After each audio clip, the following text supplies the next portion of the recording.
Et nous voilà. Bonjour à tous et bonjour Philippe. Bonjour Alexis, bonjour à toutes et à tous. Donc on vous remercie à tous d'être présents. Déjà pour ceux qui du côté Digitalberry espéraient voir Mathieu, on est désolé, il a pas pu être là, donc je le remplace. Mais vous inquiétez pas pour ceux qui voulaient le voir, on pourra se refaire un rendez-vous après avec Mathieu. Aujourd'hui, le thème de ce webinaire, c'est justement l'annonce de Google de réduire la durée de vie des certificats à 90 jours. Donc, la question de savoir est-ce que vous êtes prêt. Peut-être que si vous êtes là, c'est que vous savez que ça va être compliqué. Je pense qu'on est tous d'accord là-dessus. Aujourd'hui, du coup, Philippe de Formind est avec moi.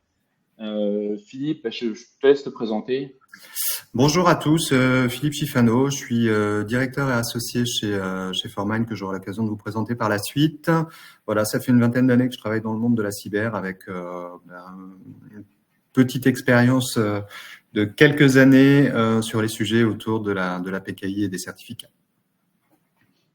Merci Philippe. Et du coup, Alexis Janin, moi, je suis responsable produit chez Digitalberry. Bon, je travaille dans le monde, mais que depuis 2 fois moins de temps que Philippe, donc une petite dizaine d'années.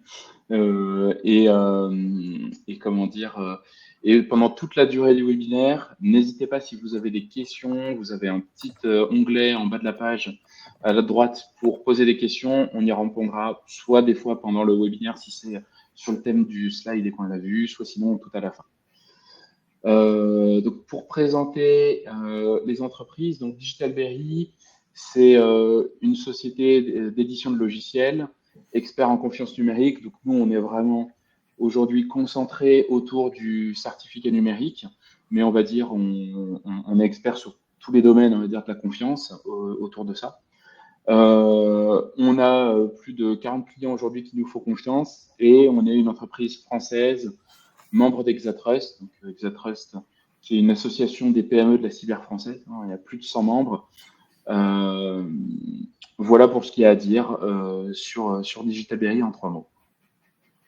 Philippe, je te laisse la main. Merci Alexis. Assez rapidement sur Formine, donc nous on est un pure player en cyber, on fait à la fois du conseil, de l'intégration et des services managés. On est un peu plus de 300 personnes à date, voilà, avec une croissance constante dans les dernières années.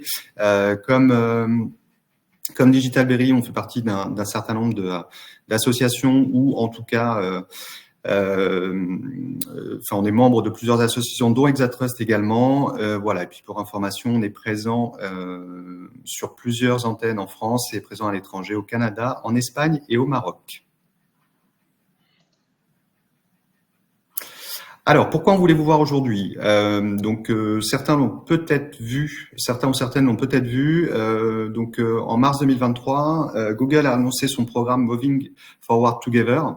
Qu'est-ce que c'est que ce programme ? Donc, entre autres, c'est un programme sur différents aspects au niveau de Google, mais il y en a un qui nous concerne plus particulièrement aujourd'hui, c'est la réduction des certificats TLS, des sites web, donc qui est aujourd'hui une durée de vie qui est acceptée à environ 13 mois, de la passer à 90 jours au sein de son navigateur dans un premier temps, et ils ont du coup souhaité l'imposer au niveau du CAB Forum, qui est une association qui rassemble un certain nombre d'éditeurs du monde de la tech, dont Apple, dont Google, dont Microsoft, et c'est ce qui fait que, en gros, au niveau de votre navigateur, ça définit les règles qui vont faire qu'on accepte un certificat TLS ou pas.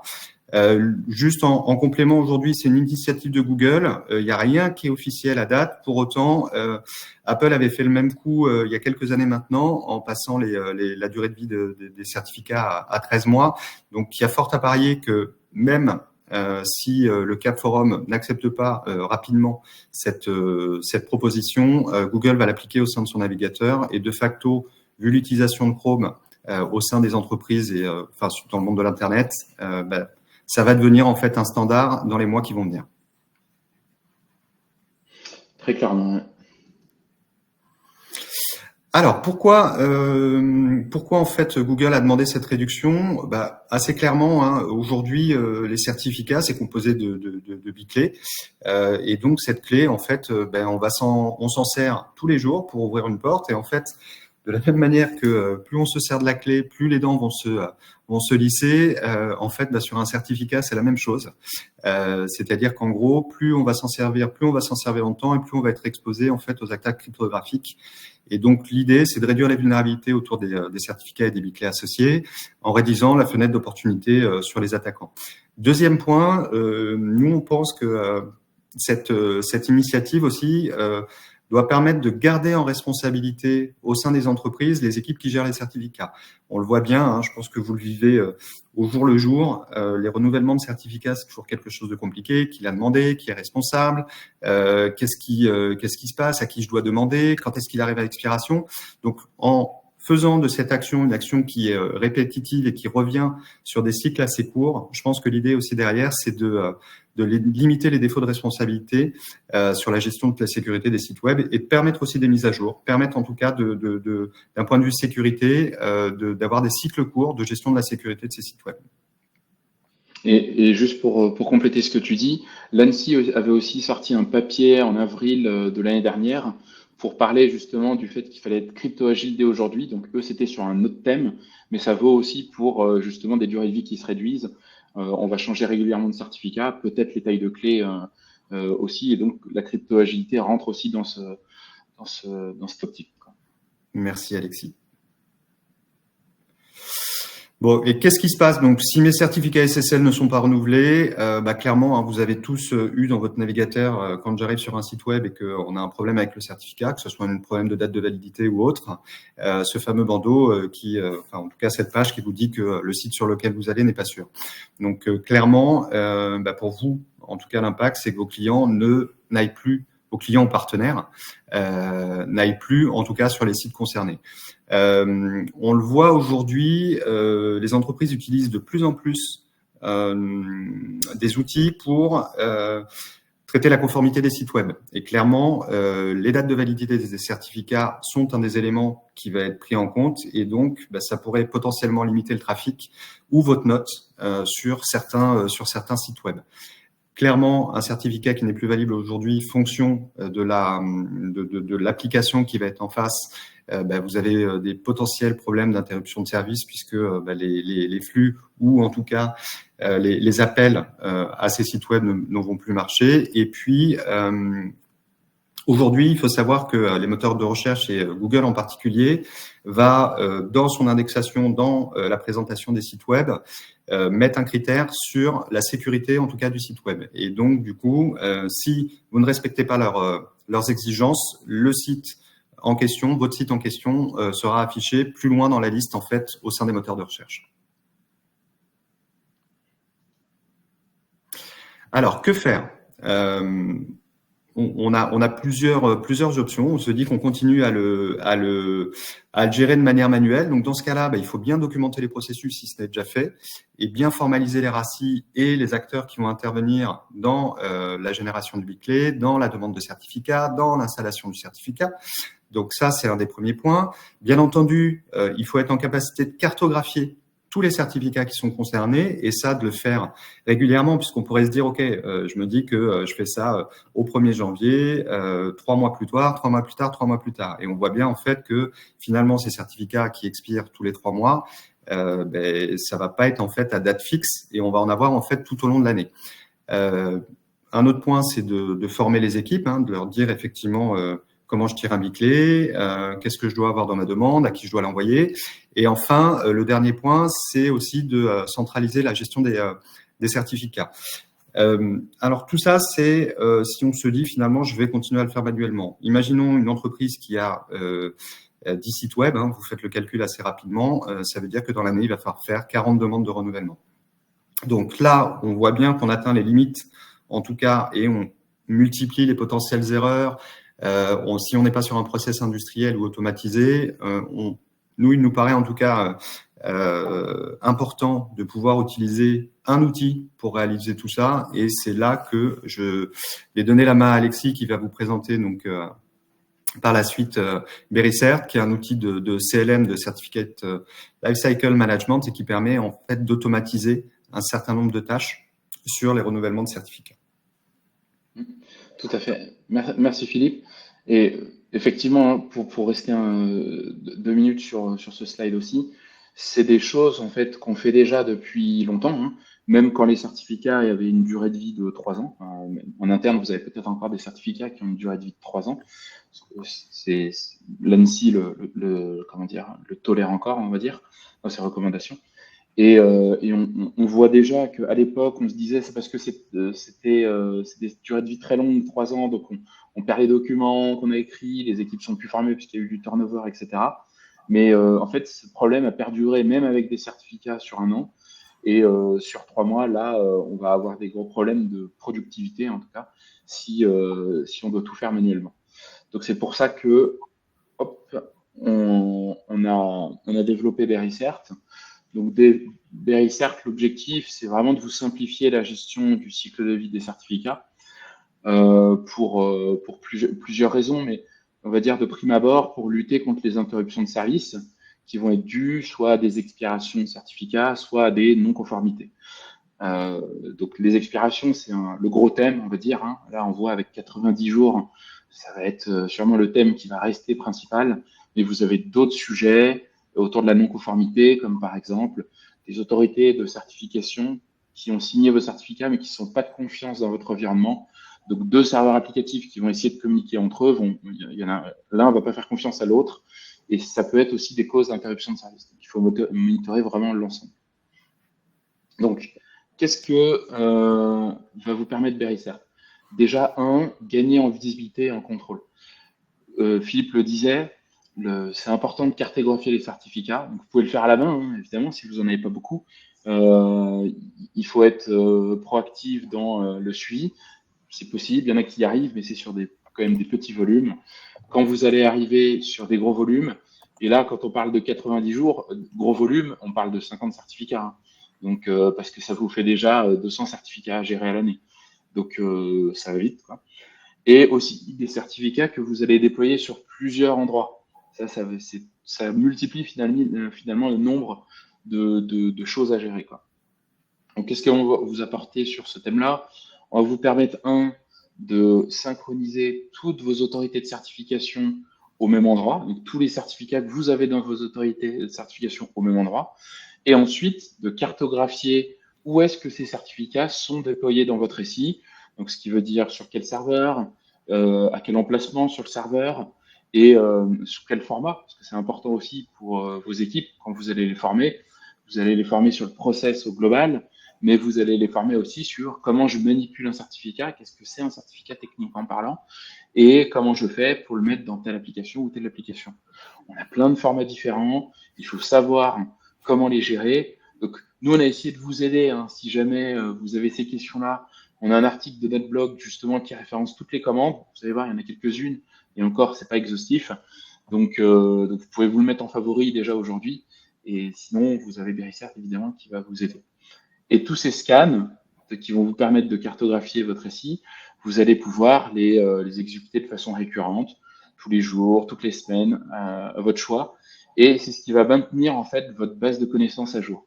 Là où quand vous le faites manuellement, vous avez besoin de le faire vous-même de façon récurrente et en fonction du nombre, c'est un travail plus ou moins fastidieux. Une fois que vous avez cet inventaire complet, vous allez avoir en fait tout un tas d'informations qui vous est remonté rapidement et simplement dans l'inventaire, comme par exemple l'expiration, quand est-ce que le certificat expire et son score de conformité. C'est-à-dire, est-ce que par rapport à votre politique, il est en adéquation ou non. Ça, c'est la première chose. Ensuite, on va vouloir éliminer les interruptions de service. Donc, à partir du moment où vous avez la visibilité sur tout votre parc de certificats, vous allez pouvoir, via des filtres notamment, et via des alertes mail, savoir quels sont les certificats sur lesquels il faut que vous ayez des actions. Donc ça, c'est hyper important parce que tant que vous n'avez pas en visibilité l'ensemble, vous ne savez pas quoi faire, hein. Et du coup, les critères vont être multiples, hein, comme j'ai dit, l'expiration, les non-conformités, c'est les deux thèmes principaux. C'est ce qui, on va dire, vous permet de gérer soit les futures interruptions de service, soit les alertes de sécurité. Parce que si vous avez des certificats que vous découvrez qui sont apparentés à du Shadow IT, par exemple, c'est-à-dire un certificat généré par un exploitant dans son coin, mais pas signé par votre PKI, auto-signé par exemple, c'est une alerte de sécurité, donc il faut la traiter au même titre qu'une expiration. Et le dernier thème, qui est, on va dire, peut-être l'un des thèmes principaux quand on parle d'une réduction de durée de vie à 90 jours, la productivité. Ça va être en fait hyper important de centraliser la gestion pour simplifier et uniformiser, on va dire, de manière générale, pour réduire les coûts et pour aller jusqu'à l'automatisation du processus. Donc, quand on parle d'automatisation du processus, c'est notamment lié au renouvellement automatique. Donc, se dire, 7 jours avant, 15 jours avant, je renouvelle automatiquement mes certificats auprès de toutes mes autorités de certification de façon uniforme, hein, donc que ce soit vos autorités internes ou vos prestataires de certification externes, c'est la même chose dans l'outil. On rend transparent le lien avec les autorités qui sont derrière et aussi la mise en service du certificat. Parce que renouveler dans les temps un certificat, c'est important.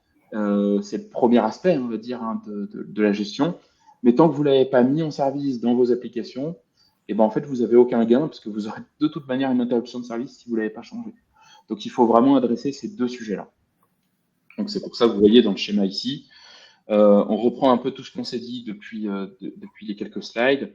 La découverte des certificats à tous les emplacements possibles, leur supervision pour être alerté, le renouvellement si vous le faites à la main, et, ou automatiquement d'ailleurs, et le déploiement pour finir, pour mettre en service. Et pareil, une fois que c'est en service, vous remonitorez jusqu'à temps que ça réexpire. Donc c'est ça aujourd'hui que vous apporte Berrycert. Et c'est comme ça vraiment qu'on va lutter, qu'on va vous aider à pallier, enfin comment dire, à être prêt à avoir des certificats de 90 jours. Je rajoute juste une dernière info, on va dire un peu plus technique sur la partie automatisation, parce que c'est vraiment ce qui nous intéresse aujourd'hui. Vous avez un écosystème qui est très large. Nous, on va se positionner au milieu dans le but de gérer l'ensemble. Donc, ici, côté autorité de certification, vous avez toutes les autorités. Alors, je pense qu'il y en a quelques-unes qui ne sont pas citées ici, mais n'hésitez pas à poser les questions. Je vous répondrai pour savoir si on les supporte aujourd'hui ou si c'est dans notre roadmap. Tous les fournisseurs de certificats publics, que ce soit directement les autorités ou des brokers, et les autorités de certification privées ou internes, qui sont d'autres technologies de PKI que vous installez chez vous, vous avez en SaaS à disposition. Donc ça, c'est le lien qu'on fait avec ces autorités. Et de l'autre côté, la manière dont on va vous déployer, vous mettre en service vos certificats, soit par l'intermédiaire de protocoles standards, soit directement avec notre protocole propriétaire sur des endpoints, comme par exemple DF5, du 2IS ou des serveurs, hein, tout simplement Windows, Linux, même des applications en Java, comme du Tomcat, du JBoss, Whitefly et compagnie. Donc, on est en capacité d'aller gérer tout cet écosystème pour pour adresser justement cette mise en service automatique pour vous, quoi. Donc, la liste n'est pas complète, donc n'hésitez pas à poser les questions sur tous ces aspects-là. Je ne sais pas si Philippe, tu voulais rajouter quelque chose. Je vois que je suis allé finalement très vite sur les problématiques. Non, je pense que c'est bon. On a quelques questions. Je te propose de passer aux questions dans ce cas-là, Alexis. Oui, c'est pour ça que je suis allé vite, parce que j'ai vu qu'il y avait pas mal de questions. Donc, il y a une question il y a la question qui concerne les certificats SSL, donc les types de certificats, qu'ils soient DV, OV ou IV. Moi, de ma connaissance, de ce que je vois, c'est pas précisé explicitement, en tout cas dans la note de Google, mais il y a fort à parier que de toute façon, c'est tous les certificats publics qui sont dans le root store CA de Chrome. Donc, indépendamment en fait du type de certificat, je pense qu'effectivement tous les certificats seront concernés, sauf si Alexis, tu Non, vois. c'est vraiment, ils ciblent tous les certificats SSL. Pour les autres, on va dire signature des codes et compagnie, pas me prononcer, ça m'étonnerait qu'ils descendent à 90 jours, mais on parle vraiment des certificats SSL de tout type, hein. La dernière fois, avec Apple, c'était ce qui s'est passé, hein. Donc, tous les formats avaient été touchés, même pas que le SSL, mais ici, là, on parle du SSL et on parle de tous les types de SSL. Ok, on a une autre question sur sur les certificats RGS et sur le fait que déjà en un an, c'est compliqué aujourd'hui et que demain de passer à 90 jours, ça va devenir complètement ingérable. Alors malheureusement, oui, j'ai pas de réponse moi magique à ça, si ce n'est d'anticiper en fait d'anticiper au maximum le renouvellement des certificats qui sont faits côté RGS, mais tant que ça bougera pas côté politique de certification ou en tout cas côté alors c'est pas enfin sur le je dirais sur les exigences au niveau RGS aujourd'hui, enfin vu de ma fenêtre, mais tu peux me corriger aussi si tu vois autre chose, Alexis, je vois pas de réponse magique par rapport à ce point-là. Donc si ce n'est que l'outil ouais, vas-y Alexis. Je pense que tu as raison. Clairement, aujourd'hui, il y a un problème. C'est-à-dire qu'un fournisseur de certificats RGS qui est aussi au Cap Forum, il est incapable de répondre aux exigences des deux si on dit 90 jours. Parce que le RGS l'autorise pas. Enfin, de ce qui me semble. Après, réduire la durée de vie, on peut se dire d'un côté que en fait, ça n'a pas d'impact. Puisque en fait, l'exigence, c'est un an. Donc, si on fait moins, finalement, on est dedans. Peut-être que finalement c'est autorisé. Par contre, je suis complètement d'accord qu'avec tout le processus qu'il y a autour pour émettre des certificats RGS, ça va être assez compliqué. On travaille nous aussi sur ces sujets-là pour aider déjà avec les processus actuels à simplifier tout le processus technique, c'est-à-dire pouvoir vous aider à générer la big sur un serveur, à remonter la CSR à votre prestataire de certification, et qu'ensuite vous fassiez malgré tout, parce que ça c'est RGS qui l'impose, la procédure de validation pour ce certificat-là, et que le reste, en fait, tous les aspects techniques soient faits automatiquement. Donc vous aurez quand même des gains, on va quand même simplifier les sujets, on anticipe, c'est-à-dire que nous on vise là sur cette année, fin d'année, pour apporter ces solutions avec les prestataires. Donc on sera déjà prêt, il faut que le RGS bouge, on en est tous conscients. On en parle depuis, je pense, 2-3 ans. Je pense qu'il y a des experts dans la salle. Donc, si vous avez des éléments, n'hésitez pas à les apporter pour tout le monde. Et logiquement, l'ANSSI a fait les choses avec la charge de travail qu'on connaît. Et je pense qu'avec on va dire, cette vague qui arrive sur 90 jours, ils vont très certainement faire en sorte d'accélérer pour être en adéquation avec ce qui va sortir. Merci Alexis. On a une question sur le temps de mise en œuvre, le temps de mise en place d'une solution CLM. Donc nous, sur les projets qu'on a pu faire avec Digitalberry et l'installation de la solution BerryCert, je dirais que ça dépend en fait de la maturité ça dépend de la maturité, bien entendu, du client sur les process autour des certificats et du nombre de certificats constatés.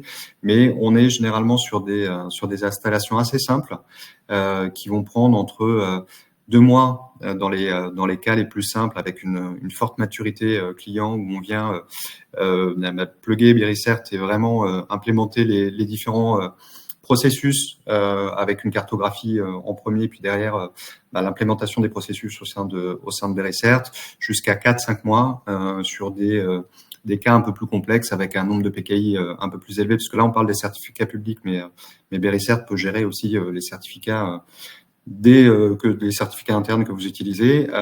Donc là on va être entre 2 mois dans les 2 mois dans les cas les plus simples jusqu'à 4-5 mois dans les cas un peu plus complexes. Effectivement. Et en général, même, juste pour compléter, on adresse les deux cas d'usage, privé et public. C'est quasi tout le temps que les clients demandent justement à uniformiser les demandes et les processus avec BerryCert. Ok, il y a une question pour toi, Alexis. Enfin, il y a 2 questions pour toi. Il y en a une sur le coût de la solution, mais ça, je pense qu'on pourra recontacter la personne peut-être par ailleurs pour discuter avec elle. Oui, pour le coup, on vous recontactera, mais juste pour donner un peu le modèle, nous, on vend la souscription annuelle, donc, pour une instance, donc c'est-à-dire une licence de BerryCert, c'est un BerryCert installé sur votre récif. Donc, et après, pour tout ça, on reviendra vers vous. Ok, et j'en ai une deuxième pour toi, Alexis, sur l'interfaçage de Bericert avec des outils d'ITSM et typiquement pour alimenter une CMDB. Alors effectivement, Bericert a un plugin avec ServiceNow. Donc, alors peut-être pas pour alimenter, mais pour être déclenché par ServiceNow. Donc, c'est-à-dire que de ServiceNow, vous avez des formulaires pour demander des certificats ou demander leur révocation. Et en lien avec Bericert, on va pouvoir les déclencher depuis en fait, votre outil classique. Je pense que ça répond pas exactement à la question. Je pense que vous, ça serait plus sur événement, informer, créer des tickets, on va dire, dans l'outil d'ITSM pour informer qu'il y a eu une alerte sur l'expiration, sur une non-conformité. Ça, c'est dans la roadmap, donc à discuter sur ServiceNow, mais après d'autres ITSM comme EasyVista aussi. C'est des demandes qu'on a, donc c'est des choses qu'on a dans la roadmap. Et juste de manière générale, peut-être pour dire, parce qu'on a des clients qui le font malgré tout, même si on n'a pas les connecteurs de manière officielle, parce que Bericert offre une API REST complète. Donc vous pouvez tout faire, tout automatiser par API REST, de l'installation jusqu'à l'exploitation, et en passant évidemment par l'utilisation. Donc vous avez malgré tout des possibilités, soit vous-même, soit nous, ou enfin plutôt Formine, en l'occurrence, en prestation pour faire du développement spécifique autour de la solution. Merci Alexis. Alors, on a une question sur la date de prévisionnelle de passage à 3 mois dans Chrome. En fait, aujourd'hui, c'est ce qu'on se disait en début de webinaire. Hein. La proposition a été faite en mars par Google. Donc, ça doit discuter au sein du Cap Forum. On ne sait pas vous donner une date. Pour autant, on connaît la force de ce type d'entreprise. Donc, j'ai pas aujourd'hui je vais vous dire une bêtise. Moi, je sais pas vous dire si ça va être dans les 3 mois, 6 mois, 1 an. Ce qui est sûr qu'en revanche, je pense que sur 2024, c'est quelque chose qui devrait s'appliquer, sachant je pense qu'ils sont conscients de l'impact que ça peut avoir justement en termes de gestion derrière. Moi, c'est des bruits de couloir, hein, comme Philippe, hein, on n'est pas dans le secret des dieux, mais c'est plutôt fin d'année, hein, la cible. C'est pour ça qu'il l'annonce quasiment 2 ans en avance pour que tout le monde puisse se préparer, puisque évidemment, on est tous conscients que ça va changer énormément de choses, quoi. Donc voilà. À un moment, j'avais entendu octobre, mais je pense que voilà, on va dire fin d'année 2024, à mon avis, c'est une bonne cible. Ok, j'ai une autre question pour toi, Alexis, sur les serveurs d'application qui sont supportés par la solution. Alors, hop, je vais revenir juste sur le slide avant. Ici, vous avez une liste de endpoints. Vous avez 3 petits points à la fin parce que c'est pas exhaustif.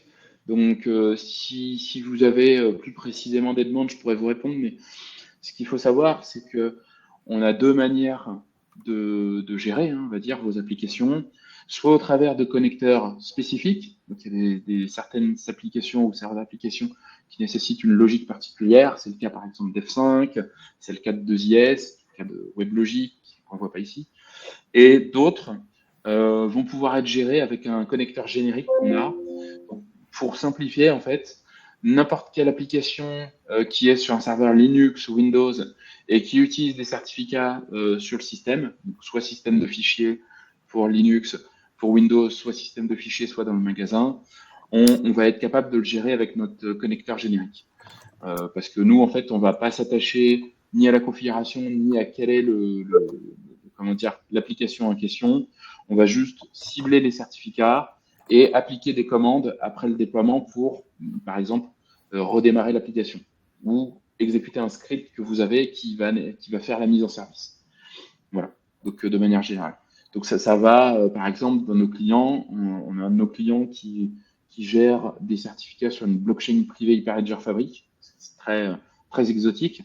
On a démontré pour un prospect, par exemple, de gestion des certificats sur du SAP. Et sinon, après, du plus classique, ça va être du Tomcat, Waveflag, comme je citais tout à l'heure.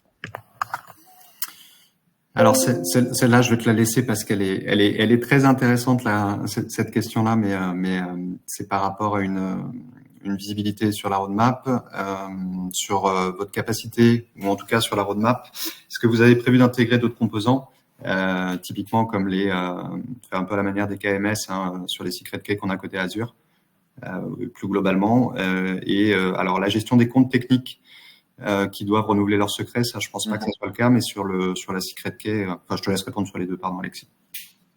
Non, effectivement, c'est dans la roadmap, clairement. Nous, déjà, juste pour dire, on a un Vault interne dans Verisert, c'est développé par nous, et ce qui veut dire que dans la mécanique, on est déjà capable de s'intégrer avec un autre Vault. Là, pour Azure, on parle directement, on va dire, des certificats et clés privées qu'ils hébergent. Je pense que la question est là. Donc oui, c'est prévu. On peut, en fait, comme Verisert est accessible complètement par API, en fait, on peut déjà faire des choses. Même si nous, on ne le fournit pas en standard, on peut déjà faire des choses. On va aller le faire en standard pour que ce soit plus simple à intégrer. Et on a des discussions par ailleurs avec des fournisseurs de ce type-là. Donc, je vais citer notamment un fournisseur qui est chez Exatrust, qui est Wallix, qui propose différents types de solutions, soit de PAM, on va dire, soit de gestion des secrets de manière générale. Et effectivement, on est en capacité technique d'aller synchroniser, on va dire, les secrets qui sont dans notre Vault avec un autre Vault. Pour, par exemple, quand nous, on a des clés SSH ou des login mot de passe pour se connecter à des serveurs et qu'il y a une rotation qui est faite dans d'autres systèmes, d'aller récupérer régulièrement ces infos-là pour les mettre chez nous, voire dans certains cas carrément les utiliser directement via l'autre système. Donc, ça va dépendre un peu des systèmes. Donc, c'est de la roadmap, mais on a déjà détouré tout, on va dire, les contraintes techniques pour implémenter ce type de solution. Merci Alexis. Je suis en train de faire le tour. Je pense qu'on est arrivé au bout des questions, sauf si tu envoies une autre. Et s'il y en avait une autre, est-ce que ça change les processus de validation pour les certificats publics? Oui. Je pense que c'est sous-entendu le fait d'avoir 90 jours. Voilà, la réponse est qu'aujourd'hui on n'en sait rien. Malheureusement, je pense que non. Et la vraie question, on en parlait tout à l'heure, c'est sur le RGS. Et clairement, sur le RGS, il va falloir passer au RGS V3 pour que ça bouge. Et le RGS V3 prend en compte toutes ces problématiques d'automatisation qui sont liées justement à la réduction de la durée de vie. Il faut juste qu'il soit mis en service. Et c'est là la question. Nous, on n'en sait rien. Et malheureusement, on ne peut pas vous apporter d'éléments. Mais l'ANSSI, de toute façon, fait de la veille sur tous ces sujets-là et sera répondue présente pour être au rendez-vous, clairement. Écoutez, je pense qu'on a fait le tour des questions. N'hésitez pas là, sur les derniers instants, si on n'a pas répondu à certaines questions, qu'on a répondu un peu à côté, on peut repréciser. En tout cas, pour tous, n'hésitez pas à nous recontacter avec les contacts que vous voyez ici pour faire un rendez-vous contextualisé, pour obtenir des prix selon votre contexte. Tout ça, on se fera le plaisir de vous faire une démo, par exemple live de l'outil, et de vous décrire dans quel cadre Formine va vous accompagner pour mettre en œuvre la solution, pour vous accompagner sur tous vos sujets annexes, on va dire, à Verisert, parce que vous en aurez certainement d'autres. Et voilà, Philippe, je vais te laisser le mot de la fin, du coup. Oh bah t'es dur, t'as remercié tout le monde, non mais merci à toutes et à tous en tout cas d'avoir participé. J'espère qu'on vous a effectivement éclairé sur cette problématique et apporté des solutions. En tout cas, il y a des solutions qui existent. Il reste des points durs, on le voit bien sur les aspects RGS ou réglementaires sur lesquels on ne dépend pas. Après, sur le reste, voilà, il y a pas mal de solutions qui existent avec d'autres AC publics. Vous l'avez vu, qui vous permettront de répondre à ce défi. Donc voilà ce que je voulais dire. Merci à toutes et à tous. Passez une excellente journée. Comme l'a dit Alexis, que ça soit Digitalberry ou Formine, nous restons à votre disposition pour vous accompagner sur ces sujets ou d'autres sujets. Donc n'hésitez pas à revenir vers nous. Merci Philippe et merci à tous. Merci beaucoup. Au revoir.